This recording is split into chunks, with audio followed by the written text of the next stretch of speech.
Barada Eliezer atau Baradae resmi mencabut berita acara pemeriksaan lama dan memberikan kesaksian baru. Baradae bahkan mengajukan diri sebagai justice collaborator.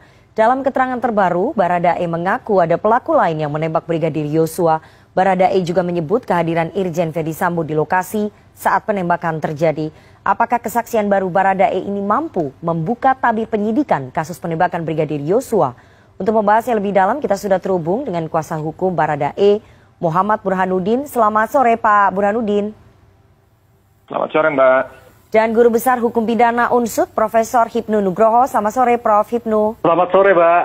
Oke, saya mau ke Pak Burhanuddin. Pak Burhanuddin, ini informasi terbaru tadi siang yang kami dapatkan dari Menko Polhukam Mahfud MD bahwa tersangkanya sudah ada 3. Jadi selain klien Anda, kemudian 1 Brigadir Riki dan ada 1 tersangka lagi yang sudah ditetapkan. Anda sudah tahu sebagai kuasa hukum dari Baradae? Sudah tahu Mbak, dan memang udah memprediksi itu udah bakalan ada berikutnya yang ini di TSK kan. Oke, apakah Anda tahu siapa kemudian yang menjadi tersangka ketiga ini?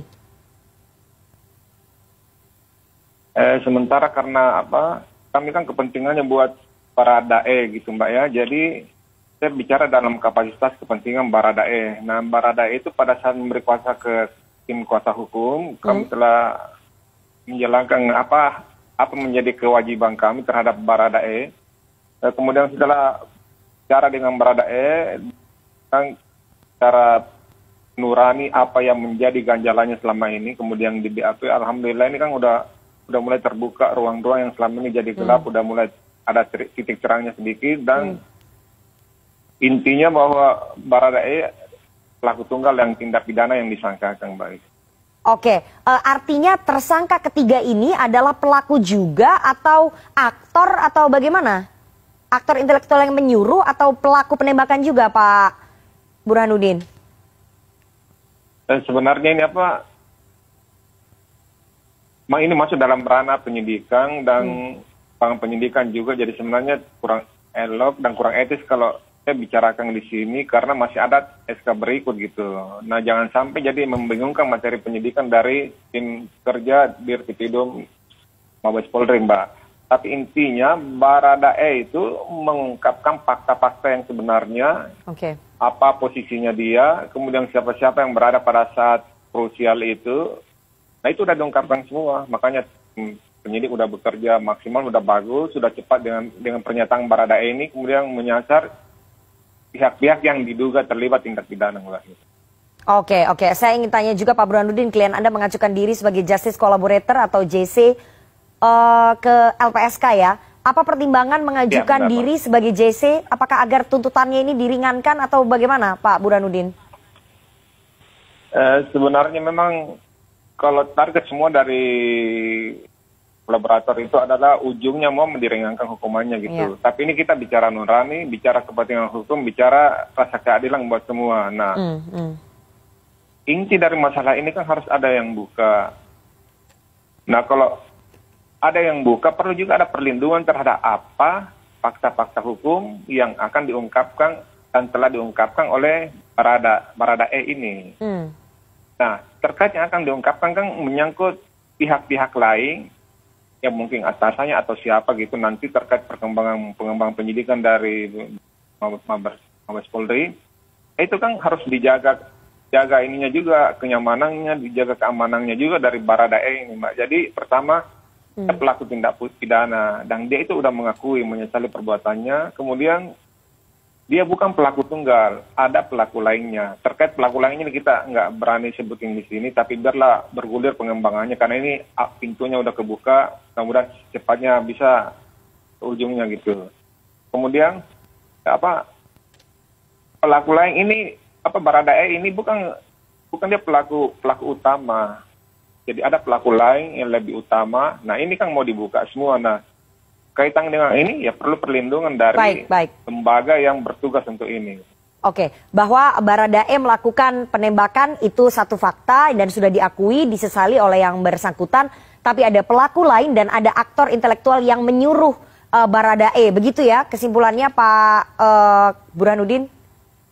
Kesimpulan sementara dari dari kami sebagai tim kuasa, dari apa yang dikemukakan ke kami, kemudian dari apa yang dituangkan di BAP, arahnya ke sana, Mbak.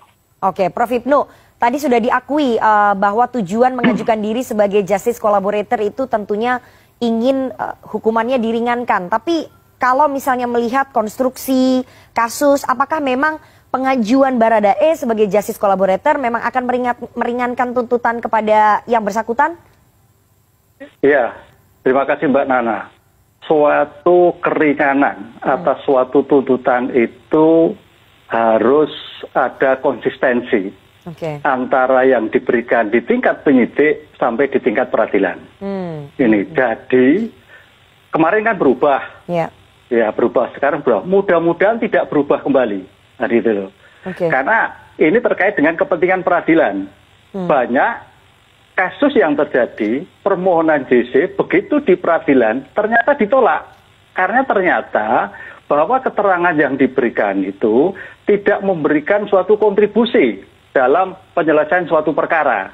Gitu loh. Bahkan mungkin juga keliru bukan sebagai bukan pelaku utama, tapi malah pelaku utama. Lah, terhadap Baradae mudah-mudahan seperti disampaikan oleh Pak Burhan tadi, ini dengan hati nurani meyakini atas kesalahan, sehingga apa yang diajukan nanti diajukan ke LPSK syarat formalnya dan ditentukan oleh penuntut umum dan disampaikan dalam sidang peradilan. Nah, inilah yang dimungkinkan akan mendapatkan suatu keringanan, karena ujung dari suatu sisi adalah mendapatkan suatu keringanan, apresiasi atas putusan yang dijatuhkan. Sepanjang ada konsistensi dan memberikan suatu kontribusi dalam hukum pemecahan suatu masalah. Sepanjang ada konsistensi dan memberikan kontribusi terhadap penyelesaian suatu perkara. Pak Burhanuddin, bagaimana kemudian Anda menjamin bahwa klien Anda akan memberikan konsistensi kesaksian yang sama sampai nanti ke proses peradilan? Karena biasanya kalau BAP-nya di penyidikan kemudian berubah, nanti di proses peradilan juga bisa berubah lagi ataupun dicabut. Bagaimana konsistensi ini bisa terjaga sampai nanti proses peradilan tidak berubah? Ya, kami mempercaya bahwa konsistensi dari pernyataan dari Baradae ini akan tetap. Kenapa? Karena pada saat kami dampingi, dia menulis secara nyamang apa yang dia lihat, apa yang dia rasakan. Kemudian setelah semuanya dia anggap selesai, itu kan dia tanda tangan, dia jempol. Ini tulis tangannya dia sendiri. Setelah tulis tangan ini, dia jempol di tiap beberapa lembar itu, kemudian dia tanda tangan. Kemudian ini